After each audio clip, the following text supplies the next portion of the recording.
Hello, मैं दिविता शर्मा और आज के लेक्चर में हम sequence on a real number को कंटिन्यू करते हुए रियल एनालिसिस में कुछ और रिजल्ट देखेंगे जो monotonic increasing convergent and bounded से रिलेटेड रहेंगे, है ना। विद कंप्लीट अंडरस्टैंडिंग के साथ इसको हम समझेंगे, समराइज करेंगे एंड एग्जाम्पल्स भी यहाँ पे हम देखेंगे।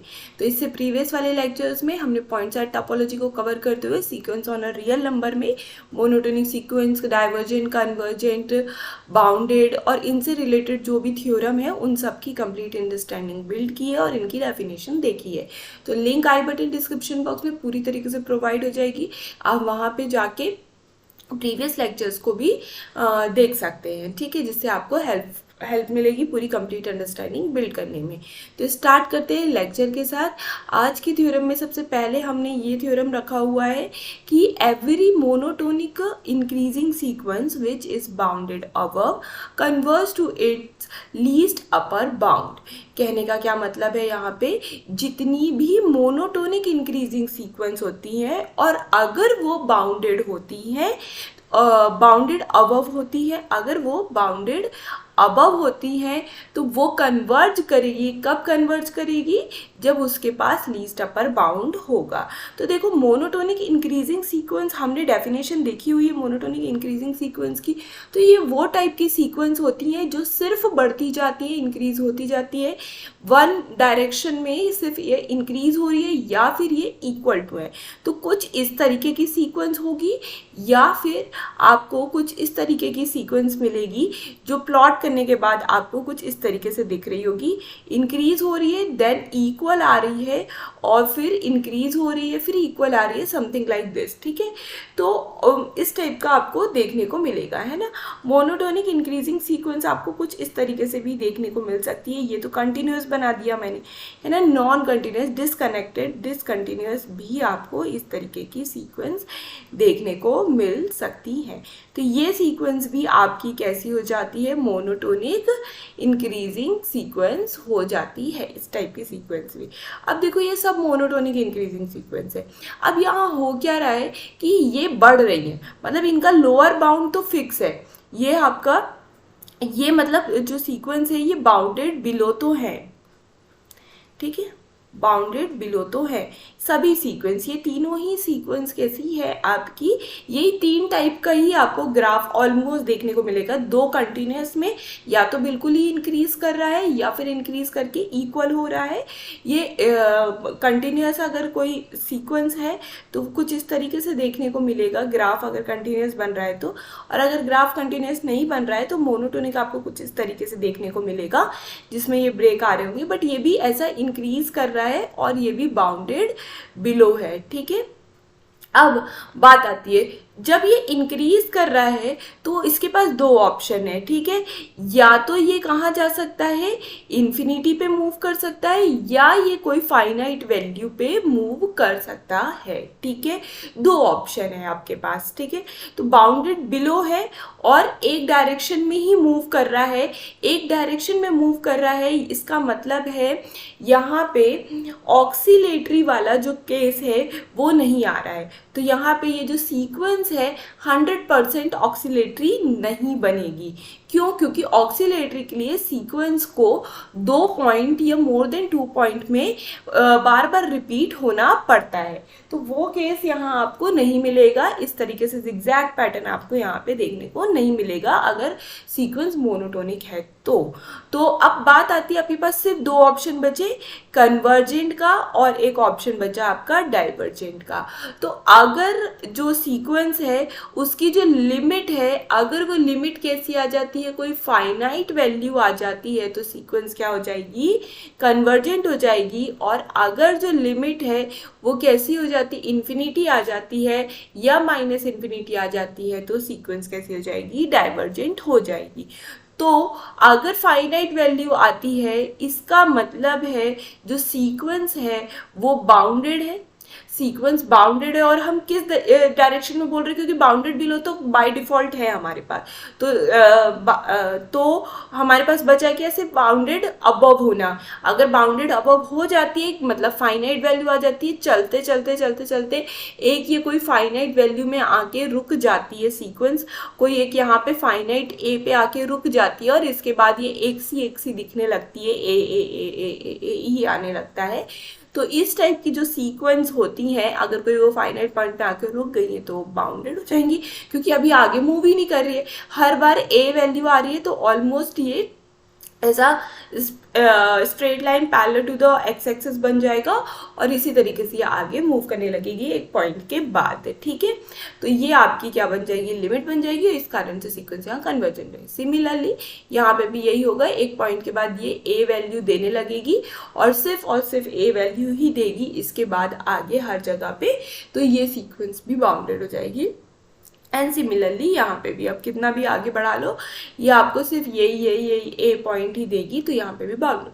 अगर ये इन्फिनिटी की तरफ टेंड कर जाती तो ये सीक्वेंस अनबाउंडेड होती, और हमने लास्ट लेक्चर में ही पढ़ा था, अगर कोई सीक्वेंस अनबाउंडेड अबव है तो वो सीक्वेंस कैसी है, डाइवर्जेंट है, ठीक है।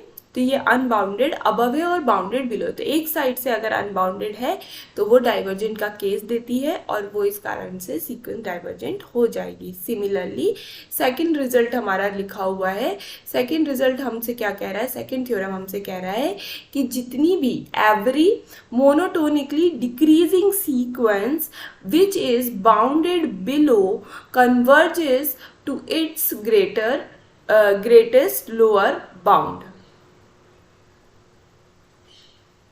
ठीक है ना। कहने का मतलब क्या है, अब यहाँ पे कोई सेम चीज है, अगर मोनोटोनिक सीक्वेंस है और वो कैसी है, आपकी डिक्रीजिंग मोनोटोनिक सीक्वेंस है, तो इसमें भी आपको तीन टाइप देखने को मिल सकते हैं, या तो वो डिक्रीज होगी, इक्वल होगी, डिक्रीज होगी एंड इक्वल होगी, समथिंग लाइक दिस, या तो वो सिर्फ और सिर्फ डिक्रीज होगी, that is the case of strictly decreasing, and या तो फिर वो ब्रेक होके डिक्रीज होगी, इस तरीके से भी आपको देखने को मिल सकता है, ठीक है।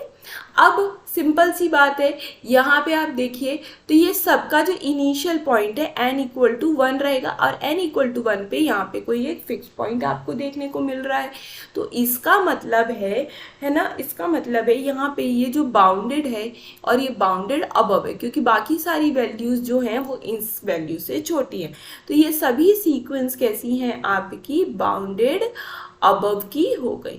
अब जब सब सीक्वेंस आपकी बाउंडेड अबव की है तो इसका मतलब एक डायरेक्शन पे तो ये बाउंडेड हो गई। अब अगेन हमको मोनोटोनिक दिया है, तो मोनोटोनिक दिया है इसका मतलब है ऑक्सीलेटरी का केस नहीं आएगा, तो सीक्वेंस 100% ऑक्सीलेटरी नहीं होगी। क्यों?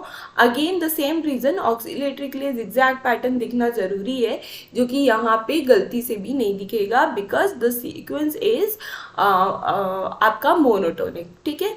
तो ये हो गया आपका। अब यहाँ पे भी दो ही केस बन रहे हैं हमारे पास, कन्वर्जेंट या डाइवर्जेंट। तो एक पॉइंट पर आके रुक जाती है और हमेशा सिर्फ आगे फर्दर वही पॉइंट आपको बी पॉइंट मिल रहा है, इसका मतलब है आपकी सीक्वेंस दोनों साइड से बाउंडेड हो गई है, और दोनों साइड से बाउंडेड होने के केस में सीक्वेंस कैसी हो जाती है, कन्वर्जेंट हो जाती है। तो अगर ये दोनों साइड से बाउंडेड है तो मतलब बाउंडेड बिलो होना इज द कंपलसेशन, क्योंकि बाउंडेड अबव तो आपका कैसा है, बाय डिफॉल्ट कंडीशन है। तो अगर ये बाउंडेड बिलो हो जाती है तो सीक्वेंस कैसी हो जाएगी, कन्वर्जेंट हो जाएगी, और इसकी लिमिट पॉइंट क्या हो जाएगी, बी हो जाएगी, एंड टेंडिंग टू इन्फिनिटी के केस में, ठीक है ना। ऐसे ही सिमिलरली अगर ये बाउंडेड बिलो नहीं होती है तो ये कैसी होगी, डाइवर्जेंट होगी, और इसकी लिमिट क्या होगी, माइनस इन्फिनिटी होगी, व्हेन एंड टेंडिंग्स टुवर्ड्स इन्फिनिटी, ठीक है। तो इस तरीके से आप यहाँ पे कंप्लीट अंडरस्टैंडिंग के साथ पढ़ सकते हैं, समझ सकते हैं। और डाइवर्जेंट के लिए जो हमने पहले भी एग्जांपल लिए हुए हैं, -n और n का सीक्वेंस, इस पे आप ग्राफ बना के भी चेक कर सकते हैं और बाकी रिजल्ट न्यूमेरिकली भी चेक कर सकते हैं। ये दोनों ही केस का के डाइवर्जेंट के हैं, एंड 1/n सीक्वेंस ले लीजिए, और भी आप कोई सीक्वेंस ले सकते हैं, कन्वर्जेंट का केस आपको दे देगी, ठीक है। है ना।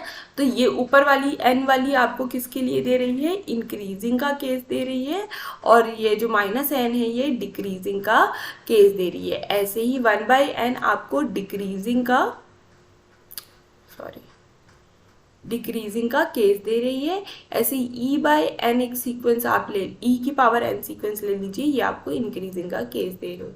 तो इस तरीके से आप यहाँ पे एग्जाम्पल के साथ आगे कंटिन्यू करते हुए इस पूरे दोनों रिजल्ट्स को समझ सकते हैं।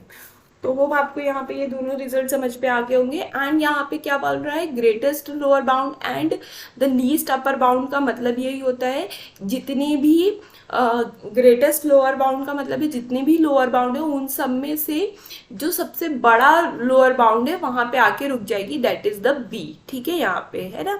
और ऐसे ही ऊपर भी लीस्ट अपर बाउंड, जितने भी अपर बाउंड है उनमें से सबसे छोटा अपर बाउंड है वहाँ आके रुक जाएगी। तो ये वाला केस इसमें लग जाएगा। तो इस तरीके से है ये दोनों केस। ठीक है, इसके बाद ये इम्पॉर्टेंट है, ये पता, ये सारे आपने देखे होंगे, अगर आपने प्रीवियस ईयर के क्वेश्चन पेपर आपने टच किए हैं, पढ़े हैं, तो वहाँ पे देखे होंगे इन टाइप के ही क्वेश्चन आ जाते हैं। इस टाइप के ही कुछ स्टेटमेंट रहते हैं जिनको आपको मतलब which following are the true और which of the following are not true, इस टाइप से आपको टिक मार्क करना होता है। तो आपको अगर इस तरीके से हैबिट है कोई भी स्टेटमेंट को एनालाइज करने की, तो वहाँ पे इजी हो जाता है। तो ये हैबिट आपको बिल्ड करनी होगी एवरी स्टेटमेंट को रीड करते वक्त। तो अब यहाँ पे हम देख रहे हैं नेसेसरी एंड सफिशिएंट कंडीशन। ठीक है, अब ये नेसेसरी एंड सफिशिएंट कंडीशन किस चीज के लिए है, कन्वर्जेंट होने के लिए। किसके कन्वर्जेंट होने के लिए, मोनोटोनिक सीक्वेंस के कन्वर्जेंट होने। तो अगर आपके पास कोई भी मोनोटोनिक सीक्वेंस है, जरूरी नहीं है वो इंक्रीजिंग हो, जरूरी नहीं है वो डिक्रीजिंग हो, कुछ भी हो सकती है। अगर मोनोटोनिक इंक्रीजिंग है तो भी अच्छी बात है, अगर मोनोटोनिक डिक्रीजिंग है तो भी अच्छी बात है। तो अगर कोई मोनोटोनिक सीक्वेंस कन्वर्जेंट होना चाहती है तो उसको कंपल्सरली कैसा होना पड़ेगा, बाउंडेड होना पड़ेगा। अगर कोई मोनोटोनिक सीक्वेंस बाउंडेड भी है तो वो डायरेक्टली हम कह पाएंगे कन्वर्जेंट है।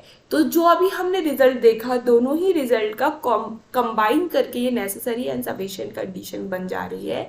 अगर कोई मोनोटोनिक सीक्वेंस है मतलब एक डायरेक्शन में बढ़ती जाएगी। अब मोनोटोनिक सीक्वेंस के पास क्या है, दो ऑप्शंस होते हैं। ठीक है, जैसे आपने मोनोटोनिक बोला तो दो ऑप्शन, एक आ गया आपका इंक्रीजिंग का ऑप्शन, ठीक है, और दूसरा ऑप्शन आ गया आपका डिक्रीजिंग का। ठीक है, तो दो ही ऑप्शन है, या तो इंक्रीज करेगा या तो डिक्रीज करेगा। अब वही सेम केस जैसे अभी अबव हमने देखा था, इंक्रीज करेगा। मैं तीनों एग्जांपल नहीं बना रही हूँ, जैसे अपने आप ये प्रीवियस में पूरा एनालाइज किया था, सेम वही है।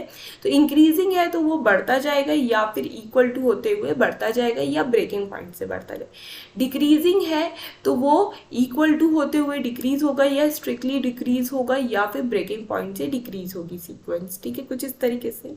तो सिंपल वर्ड्स में जनरलाइजेशन पे वो दोनों रिजल्ट इसका जनरलाइज करके बोला है। अब यहाँ पे ये जो इंक्रीजिंग के केस में जो सीक्वेंस होती है वो कैसी होती है, आपकी बाउंडेड बिलो हो जाती है बाय डिफॉल्ट। ठीक है, और इंक्रीजिंग डिक्रीजिंग के केस में जो आपकी सीक्वेंस है वो बाउंडेड अबव हो जाती है बाय डिफॉल्ट। तो दोनों ही के केस में अगर सीक्वेंस के पास इसके पास क्या मिल जाए, ये बाउंडेड अबव हो जाए इंक्रीजिंग वाली, और डिक्रीजिंग वाली अगर बाउंडेड बिलो हो जाती है तो हमारी सीक्वेंस कैसी हो जाती है, कन्वर्जेंट हो जाती है प्रीवियस केस के अकॉर्डिंग। ठीक है, तो यहाँ पे कन्वर्जेंट हो गई। अब कन्वर्जेंट हुई तो आपने क्या देखा, दोनों साइड से बाउंड हुई सीक्वेंस होना जरूरी हुआ। अगर दोनों साइड से बाउंड नहीं होगी सीक्वेंस तो डाइवर्जेंट हो जाएगी। तो यहाँ पे वही हमने रिजल्ट कंबाइन किया, मोनोटोनिक सीक्वेंस है तो उसको इन जनरलाइज, चाहे इंक्रीजिंग है चाहे डिक्रीजिंग है, बाउंडेड अगर हो जाती है अकॉर्डिंग टू द केस, तो वो अपने आप बाय डिफॉल्ट कैसी हो जाती है, कन्वर्जेंट हो जाती है। तो ये इंपॉर्टेंट रिजल्ट है। बट जो मोनोटोनिक सीक्वेंस है वो अपने आप ही आप नहीं बोल देंगे मोनोटोनिक है तो कन्वर्जेंट होना इज द कंपल्सेशन। ठीक है, तो आपने यहाँ पे इसको देखा, इसी तरीके से आप समझ लीजिए जनरलाइजेशन मोनोटोनिक सीक्वेंस है। ठीक है ना। तो अगर वो बाउंडेड है तो वो क्या हो जाएगी, कन्वर्जेंट हो जाएगी, और अगर कन्वर्जेंट है तो वो बाउंडेड हो जाएगी। ठीक है, अगर वो अनबाउंडेड है, कोई भी एक साइड से, डिपेंडिंग ऑन कि वो इंक्रीजिंग है या डिक्रीजिंग है, तो वो 100% कैसी होगी, डाइवर्जेंट होगी। तो मोनोटोनिक जो सीक्वेंस है वो कभी भी नेवर ऑक्सीलेट, मतलब वो कभी भी ऑक्सीलेटरी सीक्वेंस नहीं बनती है, ऑक्सीलेट कभी भी नहीं करती है, इसका मतलब है वो कभी भी ऑक्सीलेटरी सीक्वेंस नहीं बनती। तो मोनोटोनिक के केस में ये दो ही समराइज्ड रिजल्ट है हमारे पास, तो इनको आप अच्छे से समझ लीजिए, ठीक है। तो ये हो गया। इसके बाद आ जाते हैं हम नेस्टेड सीक्वेंस क्या होती हैं, नेस्टेड इंटरवल प्रॉपर्टी क्या होती है वो समझ लेते हैं, ठीक है। तो नेस्टेड इंटरवल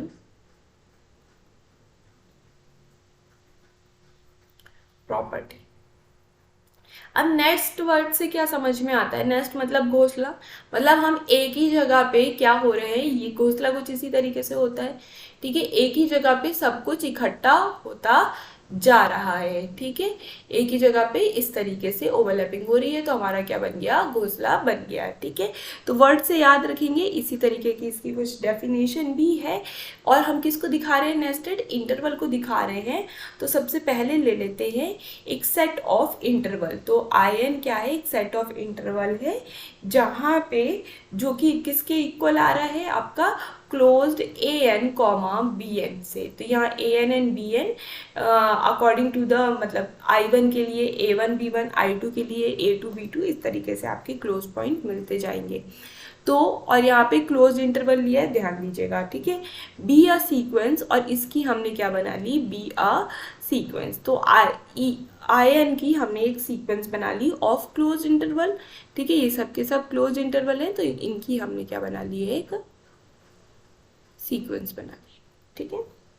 सच डैट कि वो कुछ इस टाइप की कंडीशन को होल्ड करे। पहली कंडीशन हमारी कि जो IN+1 लेंगे वो कंटेन होना चाहिए IN के अंदर for every n belongs to the natural number, ठीक है।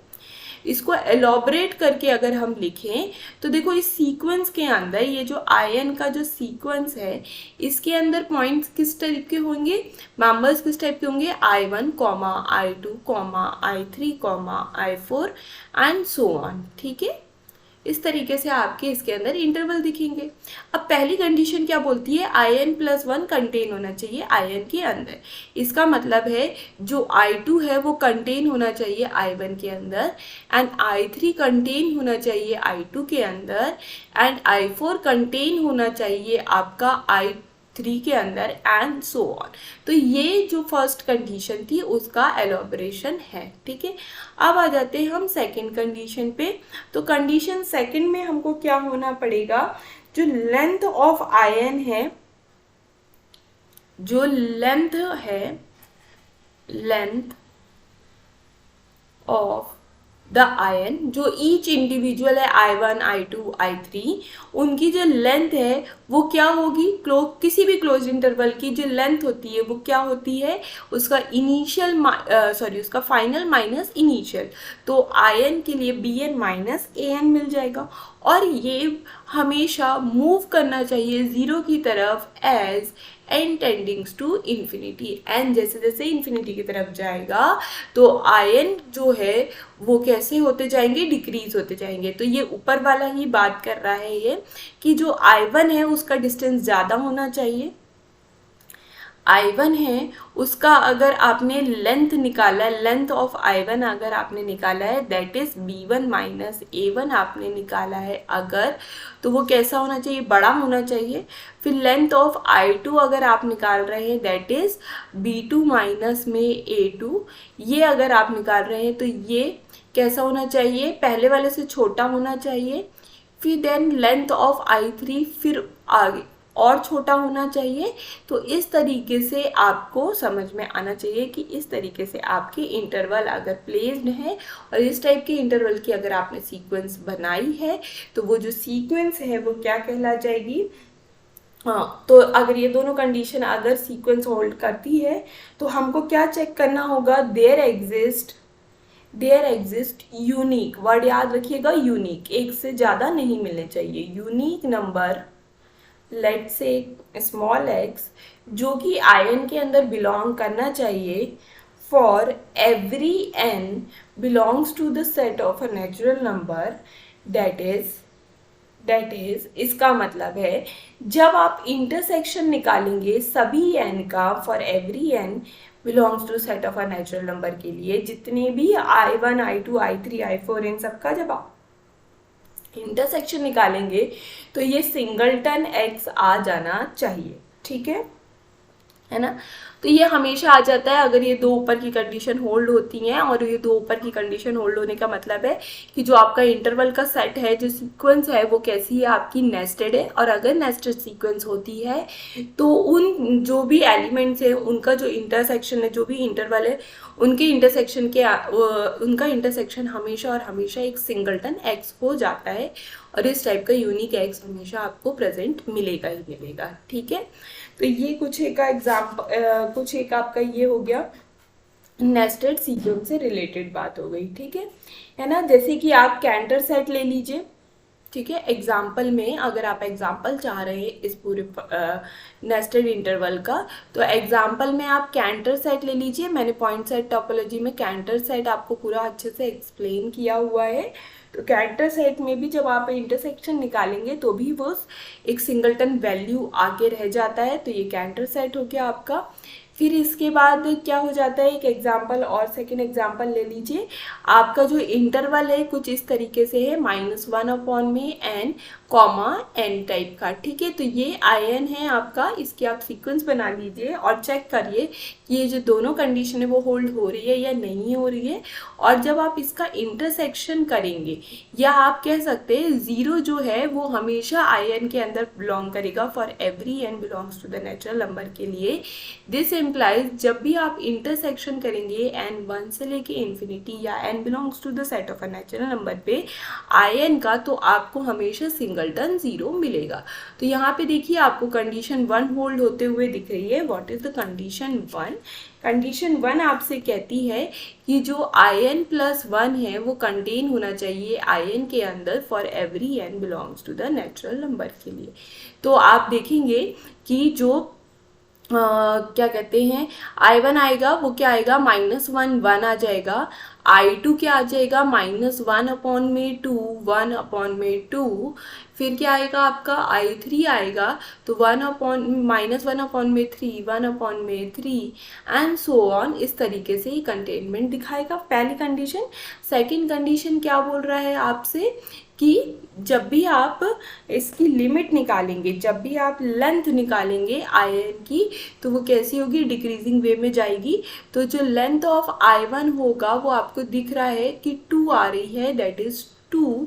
तो फिर ये ग्रेटर है। फिर लेंथ ऑफ आप क्या निकालेंगे, I2 निकालेंगे, तो वो कितनी आ रही है आपकी, दैट इज 1, है ना। तो इस तरीके से ये डिक्रीज होते हुए आपको लेंथ दिख रही है। आप बाकी की भी निकाल के देख सकते हैं। ये दोनों कंडीशन होल्ड हो रही है। तो हमने बोला देयर एग्जिस्ट 0, एग्जैक्टली सिर्फ 0 ही मिलेगा जो कि सभी आयन के अंदर होगा फॉर एवरी n के लिए। तो इंटरसेक्शन पे भी हमको ये 0 देखने को मिल जाएगा। ये इंटरवल कुछ इस तरीके से, अगर आप इसको डायग्रामेटिकली समझेंगे तो ये कुछ इस तरीके से -1 से लेके 1, let's say this is -1 and 1। तो ये I1 हो गया। फिर I2 आपका आएगा -1/2 से लेके 1/2 पे। फिर I3 आएगा -1/3 से लेके 1/3 पे एंड सो ऑन। इस तरीके से ये इधर साइड मूव करेगा, इस तरीके से ये राइट साइड मूव करेगा और एक सिंगलटन 0 पे आके रह जाएगा। बट याद रखिएगा जब भी आपका क्लोज्ड इंटरवल हो और इस टाइप की प्रॉपर्टी होल्ड कर रहा हो तो ही आपका जो आंसर है वो सिंगलटन 0 आता है, ठीक है। जैसे कि आप यहाँ पे एग्जाम्पल देख सकते हैं। अगर मैंने यहाँ पे ओपन इंटरवल ले लिया है -1/n 1/n का, तो ये भी आपको एक सीक्वेंस बना के देगा आयन की। बट यहाँ पे there does not exist any x belongs to this I n for every n belongs to the natural number के लिए। मतलब जब आप इसका इंटरसेक्शन करेंगे for every n belongs to the natural number के लिए, तो this is not equal to singleton 0, क्योंकि ओपन है। तो आप यहाँ पे देखिए I1 क्या होगा, -1 होगा आपका, है ना, एंड यहाँ पे 1 आ जाएगा। फिर I2 क्या होगा, -1/2, और यहाँ पे क्या आएगा 1/2, ठीक है। फिर I3 क्या होगा, -1/3, फिर आएगा 1/3। तो इस तरीके से ये आपका क्या है, लेफ्ट साइड मूव करेगा और ये वाली साइड राइट साइड मूव करेगी। बट आप देखिए यहाँ पे कि ये सभी के सब जो इंटरवल हैं वो किस तरीके से आ रहे हैं, आपके ओपन इंटरवल आ रहे हैं ना। एक बार मैं फिर बना देती हूँ, क्योंकि मैंने यहाँ पे ओपन की जगह क्लोज बना दिया था। तो यहाँ पे ये जितने भी इंटरवल आ रहे हैं ये सब कैसे आ रहे हैं, ओपन, क्योंकि हमने जो सीक्वेंस ली हुई है वो ओपन इंटरवल की ली हुई है, तो ये ओपन आएंगे। तो जब हम यहाँ से लेफ्ट साइड और जब हम यहाँ से राइट साइड मूव करेंगे तो लास्ट पॉइंट भी ओपन आएगा, आएगा आएगा आएगा आएगा। तो यहाँ पे लास्ट पॉइंट जो आएगा वो intersection of IN for every n belongs to the natural number के लिए हमको एम्प्टी सेट मिल जाएगा। एम्प्टी सेट हमारा ओपन सेट भी होता है, तो इस कारण से हमको यहाँ एम्प्टी सेट लास्ट में देखने को मिल जाएगा। तो आप याद रखिएगा, जब आपका ये वाला जो पूरा सीक्वेंस का केस है ये क्लोज्ड इंटरवल में होगा तो ही आप ये रिजल्ट अप्लाई कर पाएंगे। अगर ओपन इंटरवल में है तो intersection may contain any singleton point और may not contain any point that is it is the fire side, that is the empty side, ठीक है। तो याद रखिएगा यहाँ पे साफ साफ वर्ड लिखा हुआ है स्टार्टिंग में ही, जो आपने सीक्वेंस ली हुई है IN की, that is of the closed interval।